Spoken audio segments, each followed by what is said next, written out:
புரட்சி தமிழர் எழுச்சி பயணம் புயலா உருவாச்சு. நம்ம சேரும் போது வெற்றி வந்து விழுந்தாச்சு. மக்களை காப்போம். அம்மாவின் கனவுகளை நனவாக்கும் புரட்சி தமிழரின் எழுச்சி பயணம் ஜூலை 7 முதல். தமிழகத்தை மீட்போம்.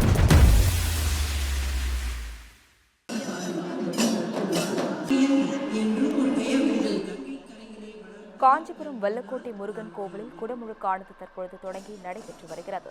வெற்றிவேல் முருகனுக்கு அரோகரா என்று பக்தர்கள் முழக்கம் எழுப்பி வருகின்றனர். மேலும் கூடியிருந்த பக்தர்கள் மீது ட்ரோன்கள் மூலம் புனித நீர் தெளிக்கப்பட்டது. தற்போது அதன் காட்சிகளை பார்த்து வருகிறோம். காஞ்சிபுரம் வெள்ளக்கோட்டை முருகன் கோவிலில் குடமுழுக்கு தொடங்கி நடைபெற்று வருகிறது. இதுகுறித்து கூடுதல் விவரங்களை வழங்குவதற்காக செய்தியாளர் பூபாலன் இணைப்பில் உள்ளார்.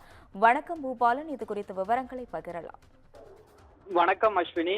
காஞ்சிபுரம் மாவட்டம் வல்லைக்கோட்டை பகுதியில் 1000 வருடங்களுக்கு மேலாக பழமையும் சிறப்பும் வாய்ந்த 7 அடி உயரமுடைய முருகன் மற்றும் வள்ளி தேவானையுடன் பக்தர்களுக்கு காட்சியளித்து வருகிறார். இந்த ஆலயத்தில் கடந்த 2008ஆம் ஆண்டு கும்பாபிஷேகமானது நடந்த நிலையில் கோவிலை புனரமைத்து கும்பாபிஷேகம் நடத்திட இந்து அறநிலையத்துறை சார்பில் முடிவானது எடுக்கப்பட்டது. இந்த பணிக்காக 1,50,00,000 ரூபாய் செலவில் ஒதுக்கப்பட்டு அந்த புனரமைப்பானது மேற்கொள்ளப்பட்டது. இதையடுத்து 17 ஆண்டுகளுக்கு பிறகு கும்பாபிஷேகம் நடக்க இருப்பதை ஒட்டி யாகசாலையில் 1 வார காலமாக 60 யாக குண்டங்கள் அமைக்கப்பட்டு 108 சுவாட்சியாரிகள் மற்றும் 9 ஓதுவார்களுடன் யாகசாலை பூஜைகள் தினம்தோறும் சிறப்பாக நடைபெற்று வந்தது. இதையடுத்து இன்று யாகசாலை பூஜைகள் நிறைவுற்றவுடன் சிவாச்சாரியர்கள் புனித நீர் அடங்கிய கலசத்தை ராஜ விமான கோபுரத்திற்கு எடுத்து வரப்பட்டு பல்லாயிரக்கணக்கான பக்தர்கள் கோவிலை சுற்றி நிற்க சிவாச்சாரியர்கள் வேத மந்திரங்கள் முழங்க பக்தர்கள் வெற்றிவேல் முருகனுக்கு அரோகரா என்ற பக்தி கோஷத்துடன் சிவாச்சாரியர்கள் வேத மந்திரங்கள் முழங்க நன்னீராட்டு பெருவிழாவான என்று அழைக்கக்கூடிய கும்பாபிஷேகமானது தற்போது வெகு விமர்சையாக நடைபெற்றுள்ளது. இந்த 17 வருடங்களுக்கு பிறகு நடைபெற்ற இந்த கும்பாபிஷேகத்தை காண்பதற்கு காஞ்சிபுரம் சுற்றுவட்டார பகுதி மக்கள் மட்டுமின்றி வெளி மாநிலத்தை சேர்ந்த என ஆயிரக்கணக்கான மேற்பட்டோர் பொதுமக்கள் குவிந்திருப்பதால் பாதுகாப்பிற்காக காவல்துறையினர் 100க்கும் மேற்பட்டோர் பணியில் இருந்தனர்.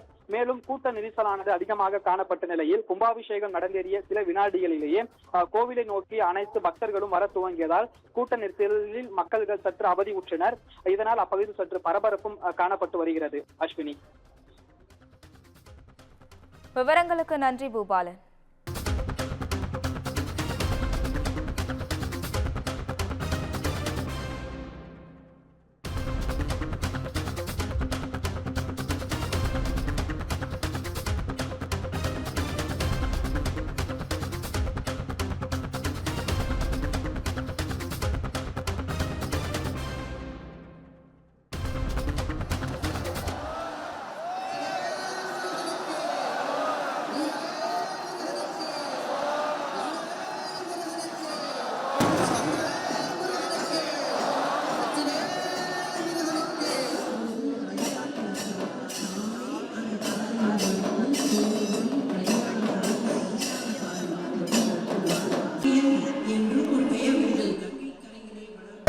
தமிழர் எழுச்சி பயணம் புயலா உருவாச்சு. நம்ம சேரும் போது வெற்றி வந்து விழுந்தாச்சு. மக்களை காப்போம். அம்மாவின் கனவுகளை நனவாக்கும் புரட்சி தமிழரின் எழுச்சி பயணம் ஜூலை 7 முதல். தமிழகத்தை மீட்போம்.